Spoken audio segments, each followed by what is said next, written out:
verbos regulares e irregulares em inglês. Nesse vídeo eu vou estar te passando um guia do que são os verbos regulares e irregulares em inglês e como você usa eles. So, shall we begin? What's up everybody and welcome back! Estamos de volta com mais um vídeo e hoje eu vou estar explicando o que são verbos regulares e irregulares em inglês. E também vou estar disponibilizando aqui na descrição do vídeo uma lista com os 50 verbos irregulares mais utilizados em inglês. Então, se você quer saber quais são os verbos irregulares mais utilizados no inglês, é só clicar no link e baixar a lista. E se você ainda não é inscrito no canal, já aproveita para se inscrever agora. Ative o sininho de notificação para estar sempre recebendo aviso quando tiver vídeo novo no canal. E se está gostando dos conteúdos aqui do canal, já deixa aquele joinha nesse vídeo.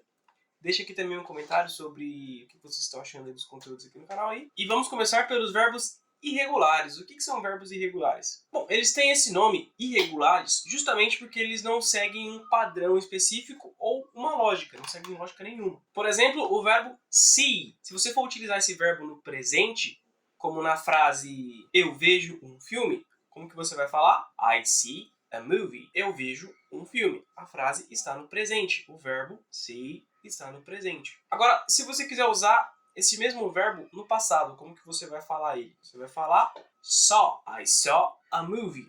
Eu vi um filme. Repare aqui que a palavra see, ao transformar ela no passado, ela mudou totalmente. Ela virou saw. E nessa frase, I saw a movie, está sendo usado o passado simples, o simple past. Por que eu mencionei isso? Porque existe outra maneira de você usar um verbo no passado, que é o particípio. Por exemplo, na frase I saw a movie, se eu quero falar esta frase no particípio, eu vou falar da seguinte maneira: I have seen a movie. I have seen a movie. E essa frase, ela também significa eu vi um filme. Perceba aqui que o verbo, ele mudou novamente, ele não é mais saw, ele agora virou seen.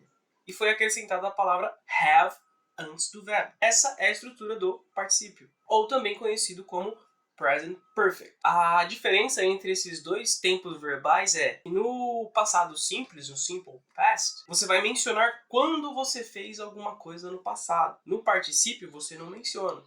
Você só comenta que você fez algo no passado.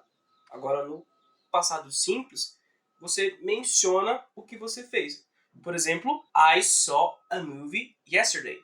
I saw a movie yesterday. No particípio, você não menciona quando você fez. Você só menciona que você fez. Então, em algum momento no passado, I have seen a movie. Então, em algum momento lá no passado, eu assisti um determinado filme. Eu não falo quando. Eu só falo que eu assisti o filme. Bom, essa foi aí uma explicação bem simples entre a diferença do passado simples, o simple past, e o particípio, ou conhecido como present perfect. Se eu for me aprofundar muito aqui no assunto, vai dar conteúdo suficiente para gravar mais outro vídeo. Então, em uma outra ocasião, eu trago aqui um vídeo explicando de uma maneira mais profunda sobre o Simple Past e o Present Perfect. Além do Present Perfect, nós temos Past Perfect, nós temos Future Perfect também. E isso é algo para outro vídeo. Então, para resumir, verbos regulares, verbo see, presente see, passado simples saw e particípio seen. É o mesmo verbo de formas diferentes. Por isso que é chamado de irregular. Ele não segue uma ordem, ele não segue um padrão, ele não tem uma lógica. Em cada tempo verbal, o verbo está escrito de uma maneira diferente. Outro exemplo de verbo irregular é o verbo go. No presente, I go. I go to school. Eu vou para a escola. I go to school. No passado, eu fui para a escola. I went to school. I went to school. Eu fui para a escola. E lembra? No passado simples, a gente geralmente fala quando a gente fez isso. A gente fez algo. Então, I went to school yesterday. I went to school yesterday. Eu fui para a escola ontem. Agora, no particípio, I have gone to school. I have gone to school. Eu fui para a escola. Quando? Não importa. Repare aqui novamente que o verbo nos três tempos verbais também mudou. Presente, go. Passado simples, went. Particípio, gone. É o mesmo verbo de formas diferentes, então também é um verbo irregular. Outro verbo bem legal também é o verbo cut, cortar. I cut my hair. Presente, eu corto meu cabelo. Agora, como que é no passado? I cut my hair. O verbo não mudou. Como é no particípio? I have cut my hair. Eu cortei meu cabelo. Nesse caso, o verbo não mudou. Ele também não está seguindo um padrão, não está seguindo uma lógica. Então, ele também é classificado como um verbo irregular. Outro exemplo bem interessante também é com o verbo make. No presente, I make a cake.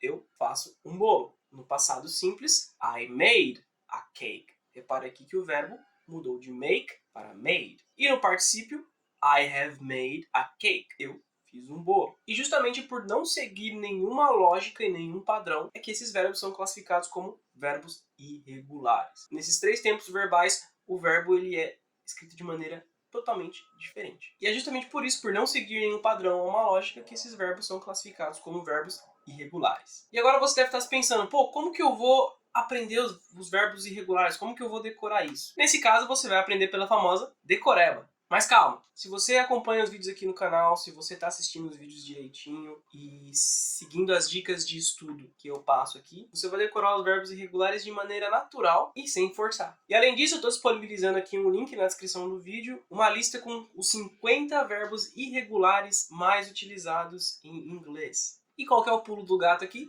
É justamente você aprender e decorar esses verbos aplicados em frases. Já dei dica aqui em vídeos passados de você procurar aprender de 10 a 20 palavras por dia, palavras aplicadas em frases, sendo que uma palavra dessa frase seja uma palavra nova. Então, a melhor maneira de você decorar aí os verbos irregulares é por meio de frases. E na lista que eu estou disponibilizando aqui, os verbos estão aplicados em frases. E agora temos os verbos regulares. E é algo bem fácil. Diferente dos verbos irregulares, os verbos regulares eles seguem um padrão, eles seguem uma lógica. Por exemplo, o verbo work. No presente ele fica I work a lot. No passado simples ele vai ficar I worked a lot. I worked a lot. Foi acrescentado o ed no final do verbo. No particípio, o verbo work vai ficar I have worked a lot. I have worked a lot. Repare aqui que novamente foi acrescentado o ed no final do verbo. Então é assim que funciona a estrutura dos verbos regulares. É acrescentado o ed no final, quando é para se referir ao verbo no passado simples e no particípio ou present perfect. Outro exemplo é o verbo walk. I walk to school. Eu caminho para a escola. I walked to school. I walked to school. Eu caminhei para a escola. I have walked to school. I have walked to school. Eu caminhei para a escola. Para resumir, verbos irregulares não seguem um padrão, não seguem uma lógica, por isso que são chamados de verbos irregulares. Já os verbos regulares, eles seguem sim uma lógica e um padrão, onde você acrescenta o ed no final do verbo. E uma boa notícia é que a maioria dos verbos em inglês são regulares. Então vai acabar ficando aí mais fácil para você decorar os verbos irregulares e os verbos regulares. Não se desespere, tá? É algo que com o tempo você vai decorar tranquilamente. E lembre-se, constância é melhor do que velocidade. Se você se esforça em procurar aprender um pouquinho de inglês a cada dia, cara, daqui a um tempo você vai perceber que o seu nível de inglês vai ter evoluído muito. Bom, esse foi o nosso conteúdo de hoje. Se gostou, já deixa o like no vídeo, compartilhe com seus amigos e familiares.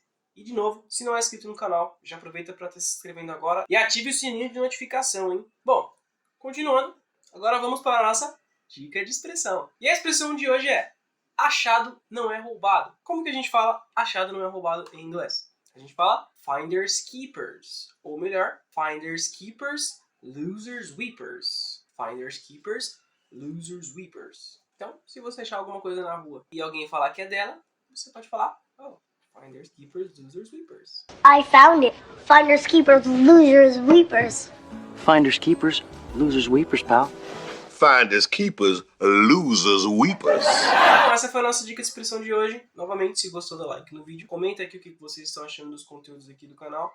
Compartilhe com os amigos e familiares. Novamente, se não é inscrito, aproveita para estar se inscrevendo agora. Ative o sininho de notificação para sempre estar recebendo avisos quando tiver vídeos novos aqui no canal. Eu vou ficando por aqui, so see you next week.